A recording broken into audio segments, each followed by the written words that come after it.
So welcome to NSWE academy. So இன்றைக்கி நம்ம TNPSC crash course டே 4ல் இருக்கோம். இன்றைக்கி நம்ம பார்க்கக்கூடிய பாடம்னு பார்த்தோன்னா சங்ககாலம் அப்படின்னு நம்ம சொல்லலாம். வீடியோக்குள்ளே போகிறதுக்கு முன்னாடி ஒரு விஷயம் நான் சொல்லிக்கிறேன். அந்த விஷயத்தை மனசில் பதிச்சுட்டு இந்த வீடியோ படிக்க ஆரம்பிச்சிருங்க. ஆக்சுவலாக நம்ம இந்த TNPSC UPSCலாம் படிக்கிறோம் அப்படின்னு பார்த்தீங்கன்னா ரொம்ப ஜாலியாகவும் ரொம்ப சந்தோஷமாக இல்லை. நான் இல்லை, ஓகேவா? ரொம்ப ஒரு ஜாலியாகவோ அந்த மாதிரிலாம் கிடையாது. ரொம்ப கஷ்டப்பட்டு வாழ்க்கை ரொம்ப ஸ்ட்ரெஸ் பண்ணி ரொம்ப கஷ்டப்பட்டு நம்ம கூட இருக்கிறவங்கெல்லாம் வேலைக்கு போயிட்டாங்களே, நம்ம அண்ணன் தம்பிங்கெல்லாம் வேலைக்கு போயிட்டாங்களே, நம்ம இதுவும் போகலையே. பிகாஸ் நமக்கு தெரியும் நம்ம நமக்கான ட்ரெயின் வர வரைக்கும் நம்ம இளைய தளபதி சொல்கிற மாதிரி தான், நமக்கான ட்ரெயின் வர வரைக்கும் நம்ம பிளாட்ஃபார்ம் நின்று தான் நமக்கு தெரியும். பட் இந்த சமுதாயத்துக்கு என்ன பதில் சொல்லுவீங்க? எவ்வளவோ அவமானங்கள், எவ்வளவோ கஷ்டங்கள்லாம் பட்டு தான் நம்ம உட்காந்து படிச்சுட்ருக்கோம் அப்படிங்கிறது நினைவில் வைத்து கொண்டு படிங்க. அதே போல் ஒவ்வொரு மார்க்குமே எவ்வளோ இம்பார்ட்டண்ட் அப்படிங்கிறத நம்ம தெரிஞ்சுக்கணும். ஒரு பாயிண்ட் கட் ஆஃப் போயிடுச்சு அப்படின்னு பார்த்தோன்னா நமக்கு முன்னாடி எத்தனை பேர் நிற்பாங்க அப்படின்னு நமக்கு சொல்லவே முடியாது. குரூப் 4 கூட விடுங்க, நம்ம கொஞ்சம் வேக்கன்சி கொடுக்குறாங்க. குரூப் 2 எல்லாம் என்னங்க பண்ணணும், இவ்வளோ கம்மி வேக்கன்சி கொடுக்குறாங்க, ஆனால் லட்சக்கணக்கான பேர் உட்காந்து எழுதுகிறாங்க, ரைட்டுங்களா? ஸோ குரூப் 1லாம் பார்த்தோன்னா 69 தான் கொடுத்துருந்தாங்க இந்த வருஷம். என்ன பண்ணுவீங்க? 7.5 கோடி பேர், 69 வேக்கன்சி. 7.5 கோடி பேர் எழுத மாட்டாங்க தான், லட்சத்தில் எழுதுவாங்களே மினிமம். அப்படிங்கிறப்ப எவ்வளோ குறைவான வேக்கன்சி கொடுத்துருக்காங்கன்னு பாருங்கள். சங்க காலம் தானே, இதெல்லாம் ஒரு மேட்ரா அப்படின்னு ஸ்கிப் பண்ணி போனீங்க அப்படின்னா ரொம்ப கஷ்டம் தாங்க. ஒரு வீடியோ கொடுக்குறோம் அப்படின்னு பார்த்தோன்னா அது கடைசி வரைக்கும் ஸ்கிப் பண்ணால் பார்த்தா மட்டும்தான் அதுக்கான ஒரு யூஸ். இதுலேருந்து 1+ கேள்வி கேட்கப்படுகிறது. ஒவ்வொரு மார்க்கும் சேர்த்து தான் நமக்கு அந்த 200 கேள்விகளை ஃபில் பண்ணுங்க அப்படிங்கிறது நீங்கள் தெரிஞ்சுக்கோங்க, ஓகேவா? ஸோ நம்மளாம் ஒரு புக்கு எடுத்து உட்காந்து படிச்சுட்டு இருந்தீங்க அப்படின்னா 3-4 மணி நேரம் ஆயிரும். பட் நம்ம ஃபுல்லாக பார்த்துட்டு இது NCERT இதில் இருக்குது, நம்ம கொடுக்குற வீடியோலேருந்து இதை தாண்டி வேறு எதுவும் வந்துடக்கூடாது அப்படிங்கிறதுல நான் இன்றைக்கும் தெளிவாக இருப்பேன். அதுக்கான வீடியோ தான். ஓகே, நம்ம ஆரம்பிச்சிடலாம். ஸோ டைம் வேஸ்ட் பண்ண வேண்டாம். ஸோ நல்ல ஒரு ஆதரவு கொடுத்துட்டுருக்கிற நல்ல உள்ளங்களுக்கும் நெஞ்சங்களுக்கும் என்னுடைய நன்றிகளை தெரிவித்துக்கொண்டு இந்த வீடியோ நான் ஆரம்பிச்சிடுறேன். ஸோ இன்றைக்கி நம்ம பார்க்கக்கூடியது பார்த்தீங்கன்னா சங்ககாலம் தான். இது எங்கே இருக்குது அப்படின்னு பார்த்தீங்கன்னா 6th standard term number 3 lesson number 1. So by the way இன்னொரு விஷயம் நான் சொல்லணும். இன்றைக்கி டே 4ல் இருக்கும். நிறைய பேருக்கு நினைக்கலாம் நான் டே 1, டே 2, டே 3லாம் நான் மிஸ் பண்ணிட்டேன். எப்படி பார்க்குறதுனா கீழே பிளேலிஸ்ட் லிங்க் இருக்கும், கிளிக் பண்ணி செக் பண்ணிக்கோங்க. அதே போல் WhatsApp group, Telegram group, WhatsApp குரூப்பில் இல்லைனா கூட பரவாயில்ல, டெலிகிராமில் வச்சுருங்க. பிகாஸ் நீங்கள் டே 1 to டே 3 மிஸ் பண்ணிட்டீங்க அப்படின்னா ஏதாவது ஒன்று மிஸ் பண்ணால் கூட அந்த குரூப்பில் எல்லாமே இருக்கும் உங்களுக்கு, ஓகே? ஃப்ரம் ஸ்டார்டிங்கில் இருக்கும். அப்படி ஏதாவது உங்களுக்கு ஜாயின் பண்ண முடியல அப்படின்னா மெசேஜ் பண்ணுங்கள், ஓகே? ஸோ பார்க்கலாம். ஸோ பண்டை கால தமிழகத்தில் சமூகமும் பண்பாடும்.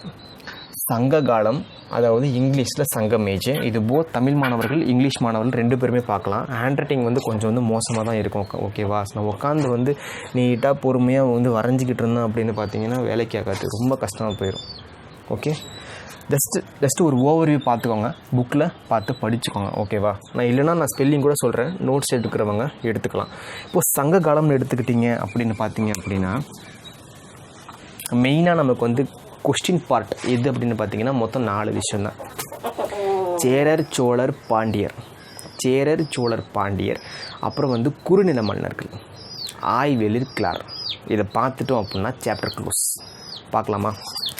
இந்த குறுநில மன்னர்கள் அப்படிங்கிறத பார்த்திங்கன்னா கடைசியில் வந்துடலாம். நம்ம அக்கார்டிங் டு ஆர்டர் வரலாம், அப்போ தான் நம்ம ஈஸியாக இருக்கும். சேரர், சோழர், பாண்டியர்கள், ரைட். இப்போ சங்கம்னு எடுத்துக்கிட்டிங்கன்னா வச்சுக்கோங்களேன். இப்போ சங்கம்னா சங்கம், சங்க இலக்கியம், சங்க காலம். இப்போது அந்த சங்கம் அப்படின்னு எடுத்துக்கிட்டிங்கன்னா அந்த காலத்தில் பாண்டிய மன்னர்களோ இல்லை யாரோ ஒருத்தர் மன்னர்களும் அவங்களோட புகழை பற்றி பாடுறதுக்காக நிறைய புலவர்களை அவங்களோட அவையில் நியமிச்சிருவாங்க, ரைட்டுங்களா? ஸோ அந்த புலவர்கள் அந்த பாண்டிய மன்னர்களில் வாழ்த்தி பாடுறாங்க, பார்த்தீங்களா? ரைட்டுங்களா? அந்த பாண்டிய மன்னர்கள் அந்த புலவர்களை வச்சுருக்கிறது, அவையில் நியமிச்சிருக்கிறது பார்த்தோன்னா சங்கம். அந்த பாடி இருக்கிறாங்க பார்த்தீங்களா, அது பதிவு செஞ்சுருக்காங்க பார்த்தீங்களா, அதுதான் சங்க இலக்கியம், ஓகே? சங்கம் என்னன்னு தெரிஞ்சிருச்சு. பாண்டிய மன்னர் அவையில் புலவர்கள் இருக்கிறது சங்கம். அந்த பாடல்களை ரெக்கார்டு பண்ணியிருக்கிறது சங்க இலக்கியம். இந்த எல்லாமே சேர்த்து தான் சங்க காலம். இதுதான் இதோட டெஃபினேஷன், கிளியரான டெஃபினேஷன் இதுதான். சேர சோழ பாண்டியர். இது நம்ம வந்து ஒரு டிஃப்ரென்ஸ் மாதிரி படித்தோம் அப்படின்னா ஈஸியாக படிச்சுட்டு போயிட்டே இருக்கலாம். இல்லைன்னா ஒன்று ஒன்று நீங்கள் படிச்சுட்டு இருக்கிற மாதிரி இருக்கும். ஸோ சேரர் சோழர் பாண்டியர்னு எடுத்துக்கிட்டிங்க அப்படின்னா இவங்களோட சிம்பிள் என்ன, இவங்களோட சிம்பிள் என்ன, இவங்களோட சிம்பிள் என்ன, ஒவ்வொரு குரூப்பை பற்றியும் ஒவ்வொரு நூல்களில் வந்து பதிவிட்டிருப்பாங்க.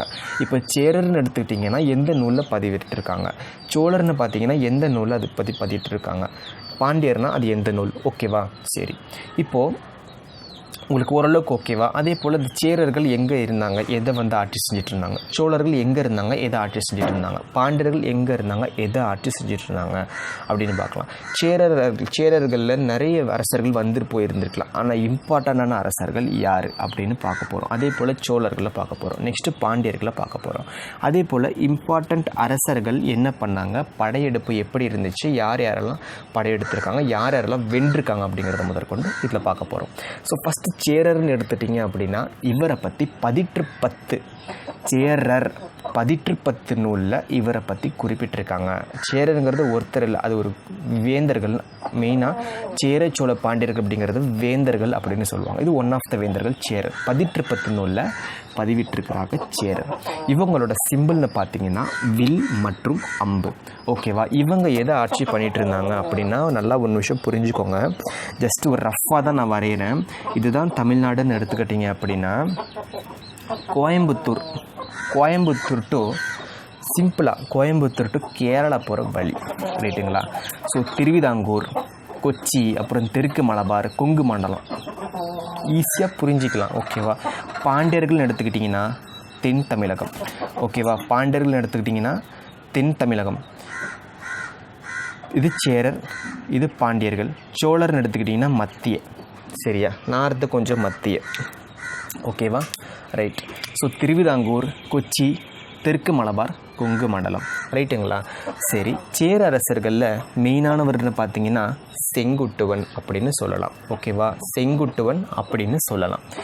இவங்களோட தம்பி தான் நம்மளோட ஃபேமஸான இளங்கோவடிகள். இந்த இளங்கோவடிகள் எதுக்கு ஃபேமஸ்னு அப்படின்னு நிறைய எழுதியிருக்காங்க. பட் இருந்தாலும் சிலப்பதிகாரம் தான் மெயினான வந்து இளங்கோவடிகள் அப்படின்னாலே சிலப்பதிகாரம் தான். சிலப்பதிகாரம் அப்படின்னாலே இளங்கோவடிகள் தான்.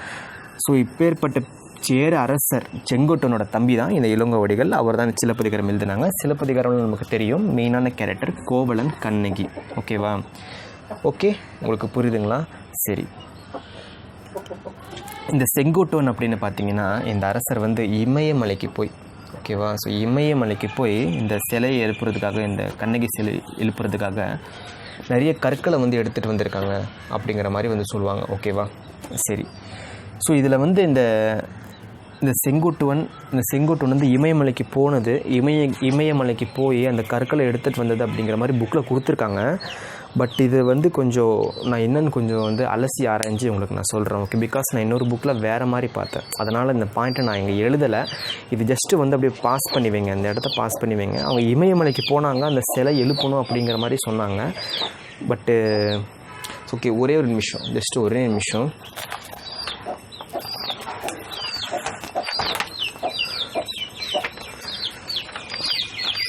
பிகாஸ் இந்த டவுட்டை நான் வந்து உங்களுக்கு சொல்லிட்டேன்னா உங்களுக்கு ஈஸியாக இருக்குங்க.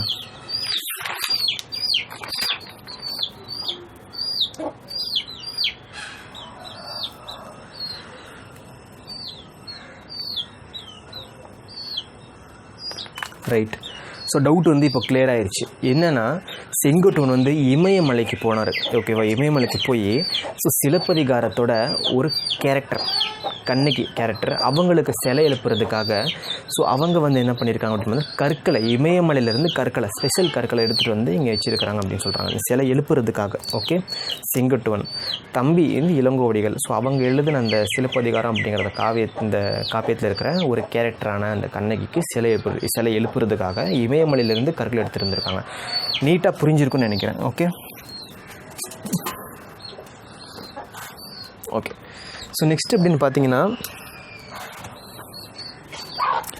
இம்பார்ட்டண்ட்டான அரசர்கள்னு எடுத்துக்கிட்டிங்கன்னா வச்சுக்கோங்களேன், உதயன், சேரலாதன். இதில் பார்க்கும்போது உங்களுக்கு எல்லாமே வந்து சேரன்னு இருக்கும். ஓகேங்களா?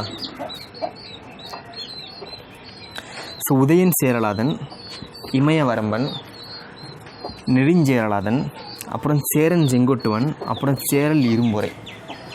ஓகேவா? ஸோ நல்லா பாருங்கள். உதயன் சேரலாதன், இமய வரம்பன், நெடுஞ்செழியன், சேரன். இந்த சேரன் இருக்கிறது ஞாபகம் வச்சுக்கலாம், பிரச்சனை இல்லை. சேரன் ஞாபகம் வச்சுக்கலாம். என்னென்னா இமயவரம்பன், நெடுஞ்சேரலாதன், அப்புறம் சேரல் இரும்புரை, அப்புறம் செங்கோட்டன், உதயன். ஜஸ்ட் ஒரு தடவை ரிவைஸ் பண்ணால் முடிஞ்சிடும். ஓகேவா?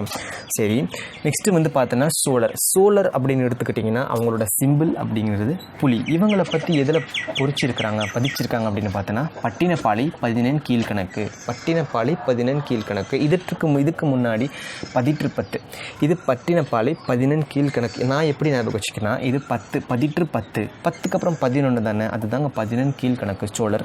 ஸோ இவங்களோடது பார்த்தோன்னா புலி. சேரரோட சிம்பிள் வில் அம்பு. இந்த வில் அம்பை வச்சு என்ன பண்ணுறாங்கன்னா புலியை என்ன பண்ணுறாங்க போடுறாங்க அந்த மாதிரி. ஓகேவா? ஸோ வில் அம்பை வச்சு என்ன பண்ணுறாங்க அப்படின்னா ஸோ புலி இது பண்ணுறாங்க அப்படின்னு ஞாபகம் வச்சுக்கலாம். ஜஸ்ட்டு ஒரு ஞாபகம் வச்சுக்கணும் அப்படிங்கிறதுக்காக தான்.